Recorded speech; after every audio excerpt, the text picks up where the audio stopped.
Bueno, esta pregunta tiene que ver con una tendencia o una interpretación que ha surgido en aquellas iglesias reconocidas como reformadas o históricas. La verdad, no queremos hacer énfasis en el nombre. Muchas personas hacen todo un despliegue de argumentación, si ese es el mejor nombre o no para denominar esto. Realmente no estamos interesados en el nombre como en el movimiento y en los postulados que se manejan. Pues reconocemos que en el ámbito cristiano, en el sinnúmero, por así decirlo, de interpretaciones, hay iglesias que se han denominado históricas y confesionales. Históricas en el sentido que se derivan de una forma clara de la teología que se generó en la Reforma, que fue en un sentido amplia, pero que es claro en algunos postulados que la hacen muy específica. Confesional porque se ha elaborado, se ha estructurado, se proclama una confesión de fe. Todas las iglesias tienen confesión de fe, unas implícitamente, otras explícita e histórica, y ese es el caso de las iglesias reformadas. El neocalvinismo, la nueva reforma, como quiera llamarle, es un movimiento que ha surgido dentro del movimiento reformado. Y la pregunta es cómo distinguir esta nueva tendencia. Bueno, por un lado, estas personas, estos pastores que reconocemos, han hecho aportes a lo largo y ancho de muchos temas, sostienen una soteriología reformada. Eso es casi el mayor distintivo. Es decir, sostienen aquellos puntos de la Reforma que exaltan la soberanía de Dios y que ha sido un legado histórico donde obviamente se cree en la elección, la predestinación, en el llamamiento eficaz del Señor, en la perseverancia final de los elegidos.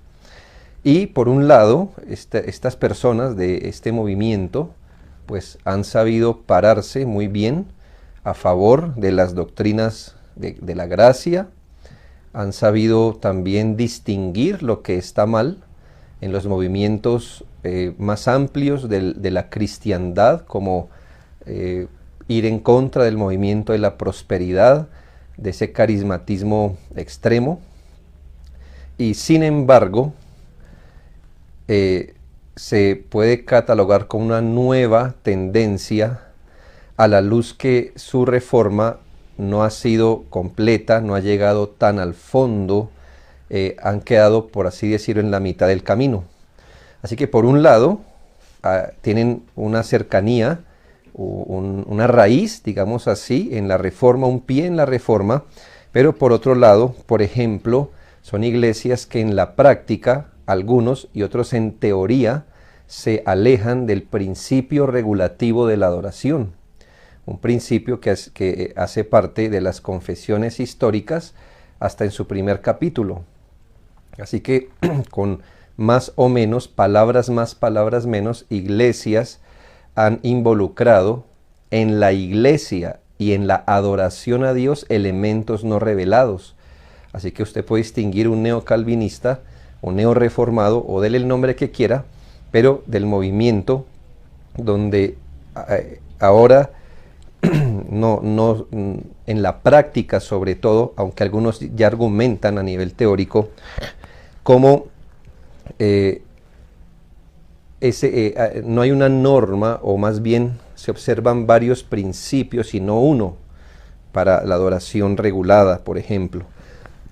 También son movimientos que no son claros en cuanto a la suficiencia de las escrituras, y esto a la luz del continuismo que algunos manejan. Yo sé que no todos en el movimiento son continuistas, pero si algo soporta el movimiento es que no haya unidad en esto. Así que usted puede encontrar dentro del mismo movimiento personas que son cesacionistas, es decir, que creen que los dones apostólicos o extraordinarios, si así se quiere, aquellos que el Señor otorgó para la fundación de la iglesia, cesaron para hoy, no están operativos el día de hoy. Ese es el cesacionismo, pero el continuismo afirma que estos dones están todavía vigentes en algún grado. Así que algunos neocalvinistas se llaman continuistas abiertos, pero con reserva. Sin embargo, son continuistas, creen todavía en la profecía, por ejemplo. Algunos creen en el don de lenguas todavía, por ejemplo.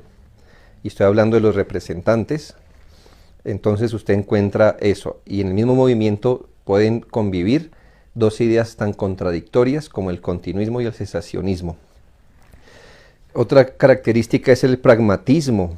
Esto lo vemos en la manera como desarrollan sus ministerios. La pregunta ya no ¿es esto bíblico o no? ¿Qué tan apegado a la escritura es esto o lo otro? Sino, ¿funcionará? ¿Dará resultado?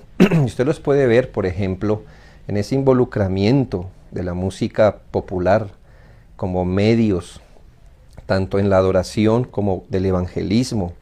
Se han puesto, por ejemplo, movimientos paraeclesiásticos.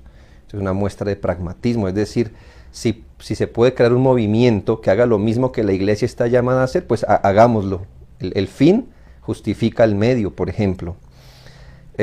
Usted puede ver un énfasis en esa cultura, en sus proclamaciones de redimir una cultura para el Señor, sea, faltaría rigor bíblico a eso, como usted puede imaginarse,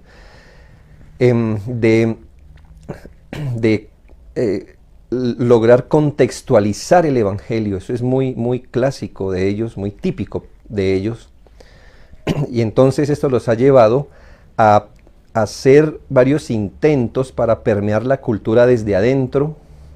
Y entonces tenemos subculturas, entre comillas, reformadas, que se adaptan más o menos.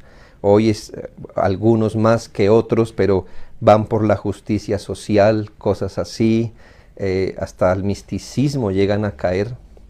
Así que yo entiendo que no todos están tan comprometidos con todos estos postulados, pero más o menos eso es lo que distinguiría un individuo de esta nueva reforma. Es decir, por un lado, tienen fundamentos en la reforma histórica, y por otro lado, pues hacen uso como de todo lo que el evangelicalismo ha usado por todos estos años, sí, con un asentamiento un poco más moderado, pero allí tenemos asuntos que son nuevos realmente para la iglesia, donde sobre todo para la reforma histórica y confesional, donde pues se nota que no es lo mismo, y es contemporáneo, por eso nueva, y póngale ya el apellido que se quiera, pero eso es irrelevante para nuestro propósito. Así que eso sería por ahora. Algo más, igual hay literatura, igual hay documentación, donde la persona interesada puede seguir ahondando del tema.